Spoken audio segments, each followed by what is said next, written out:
Hello everyone, তোমরা যারা ANM GNM পরীক্ষা দেবে 4 আগস্ট মাসে, তো অনেকে কনফিউশন রয়ে গেছে যে অনেকে ভাবছো যে তোমাদের বায়োলজি বা ফিজিক্স এগুলো কমপ্লিট হয়ে গেছে, তো ইংলিশটা নিয়ে বিশাল তোমরা কনফিউশনের মধ্যে আছো। আমি তোমাদেরকে বলে রাখি, যারা ইংলিশ নিয়ে দুশ্চিন্তার মধ্যে ভুগছো, ডিপ্রেশনে চলে গেছো, কী করে তোমরা 10 মার্ক পাবে আমি বলে রাখছি।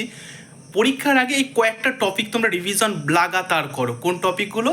ভয়েস চেঞ্জ লেখো, ভয়েস চেঞ্জ, ন্যারেশন চেঞ্জ 2 হলো, তারপর সেন্টেন্স অ্যারেঞ্জমেন্ট বা যেটাকে জাম্পিং সেন্টেন্স বলা হয় সেটা 3, আর তোমার সঠিক সেন্টেন্স অর্থাৎ কারেক্ট সেন্টেন্স তোমাদের থাকবে। পরীক্ষার আগেরগুলো দেখো, 2023-এ দেখো, 22-এ দেখো, এই টপিক থেকে প্রশ্ন ছিল, এবারেও থাকবে।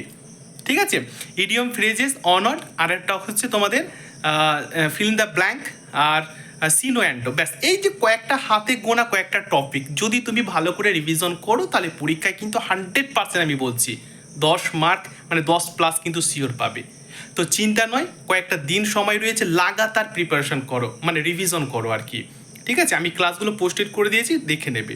ঠিক আছে, আমি আবারও রিপিট করছি, narration change, voice change, fill in the blank, তোমাদের ইডিয়ম ফ্রেজেস অনট, সিনো অ্যান্টো, আর সেন্টেন্স অ্যারেঞ্জমেন্ট আর কারেক্ট সেন্টেন্স, এগুলো ফলো করলে কিন্তু নাম্বার 100% তোমার অবশ্যই 10+ হয়ে গেছে।